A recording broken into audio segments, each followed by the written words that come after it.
Good afternoon, everyone. So after a very nice presentation by Fawaz, let's go through some interesting cases. So we all deal with STEMIs as interventional cardiologists, but some STEMIs have different stories to tell. So this is a case in which a 31-year-old gentleman who is a hypertensive and non-smoker, and he had severe chest pain while he was exercising on a treadmill. And he came to us, his troponin was positive. Negative workup for connective tissue disease and EF for 50%. So this is the ECG. We can see ST elevations in one AVR, V1 and AVR, and multiple ST depressions. So obviously taken to the cath lab, and this is the angiogram. So I think most of us as interventionists will take a step back, sweat, and have some second thoughts how to proceed.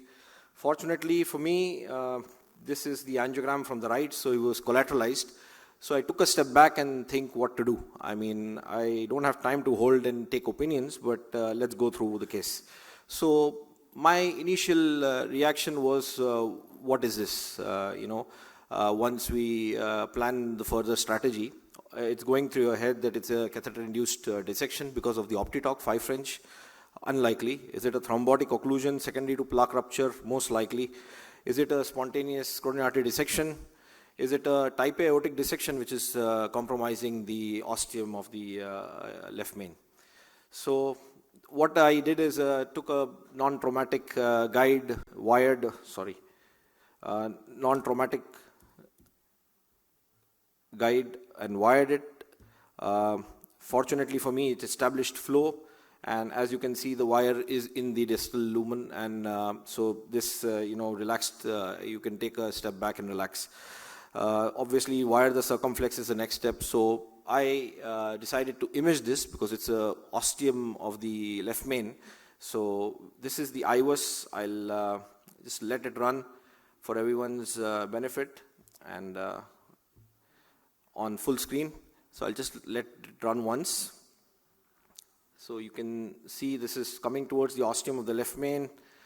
You can see, I'll leave it for everyone's imagination right now. So wire is in one lumen. You have a flap hanging there as it comes to the ostium, and then it goes. So this is the ostium. Again, I'll let it run. This is, by the way, from the distal left main. So I've eliminated that from the LED. So I'll just let it run once more for everyone's benefit. And I think this is enough. So here we see the run again. And you can see the wire artifact, okay? In the central, which is the true lumen, most likely. You have a semilunar space behind the external elastic lamina, and most likely with echogenicity, which is slightly different to the true lumen. So this is an intramural hematoma at the ostium of the left main. So we stented it safely just in the left main. You don't need to go to the circumflex, a short stent. And so this was it. So, so a difficult case, but the imaging helped here. Going to the next case. So a 44-year-old lady, a medical professional with severe chest pain, after visiting a sick relative in the hospital, presents with ST elevations in one AVL and ST depression in multiple leads. Posterior wall STEMI comes to the emergency. Angiogram done shows an occluded OM1, normal RCA, normal LED. Essentially normal coronaries except for the occluded OM. We wire the OM. I'll just let everyone see the wiring here. And so pretty much straightforward wiring of the OM. And this is the angiogram post the wiring. So I think I'll just let this run so that we can discuss what we would have done next. So I think most of us would balloon this, and that's what the operator did. So we ballooned it, and you have this flow. So I would pause here and take your opinion now. What is the next step? Do we proceed with stenting, further predilation of this lesion? We give vasodilatory drugs, or we do intravascular imaging? So we have 5 minutes, so let's go to the next. So we did intravascular imaging here, and I'll just let it run on full screen for everyone.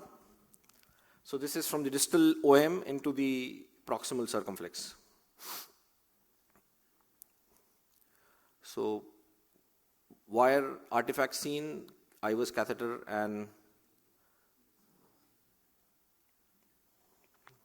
I'll let it run for 15 seconds more.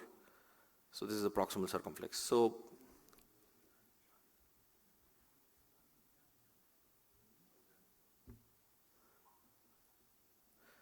So this, I'll just now show you some stills. So this is the proximal circumflex, essentially normal vessel. This is the OM. You can see a semilunar space again behind the external elastic lamina.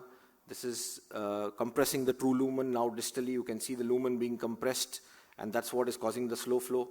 And this is right distal. You can again see the intramural hematoma there, and the wire is in the true lumen. So what would be your next step here? Leave it, stent it with TIMI 1 to TIMI 2 flow distally. Patient having severe chest pain. This is the operator did the cutting balloon and established TIMI 3 flow. So again, makes a case that you can avoid sometimes stenting in STEMI cases, although that is the recommended guideline. So this is a spontaneous coronary artery dissection.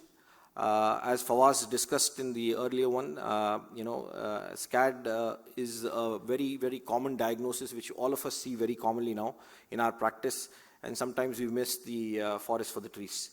So it's 0.1 to 4%, but it's increasing as we do more and more imaging. The pathology, I'll not go through much. It can be from inside out, or from the tear in the intima. There are four types of SCAD. 2 is most common, as it was discussed, and 4 can present as total occlusion, as I have shown here. This is the rarest, but it is one of the most difficult ones, because here the vessel is occluded, you need to go for PCI. This is a very elegant algorithm recently published by SAW. So if you have a stable patient with SCAD, obviously the literature supports you that it's for conservative treatment straight away. Regarding the medical therapy, should you go for dual antiplatelets or single antiplatelets? The debate is still on. Definitely you should avoid ticagrelor or anticoagulation in these patients, because it increases the chance of the hematoma expansion. Short DAPT of 1 to 3 months is recommended, and if you do a PCI, obviously for 12 months. Beta blockers definitely. And plus minus statins according to the disease. Now, if you have a high-risk patient like what we have discussed, we have shock, arrhythmias, hemodynamic instability, obviously you have to do revascularization. And there, if it's an ostial left main, you actually can do PCI, and that's what was done. It's a distal left main involving the circumflex also, or 2-vessel territory, multi-vessel SCAD. These are patients which you should avoid putting in stents, because the long-term outcome is not good. And plus, you are going to, toothpaste the hematoma proximally and distally. So these are the patients probably who may actually do well with CABG. So we had another SCAD recently, a young lady who had recurrence in hospital with chest pain when the first presentation was balloon. And second time again she was taken to cath lab, and actually she was sent for a Lima to LAD rather than stenting the LAD right to the left main. So actually CABG can be a good option. Obviously if the patient is hemodynamically unstable, we need mechanical support. So the take home message is intracoronary imaging provides vital information, can help you in diagnosis of this very deadly condition, which is underestimated most of the times. Avoid contrast injections, and Fawaz showed us OCT in a SCAD, but ideally we should, as far as possible, avoid contrast injections, and it can collapse the true lumen. Always keep hemodynamic supports ready. The mortality is 0.7%, and the recurrence rate is 10%. So it's 2.5 to 10% actually. So as the Star War goes, do not assume anything. You have to have a clear mind before you're going to go in for a case. Thank you.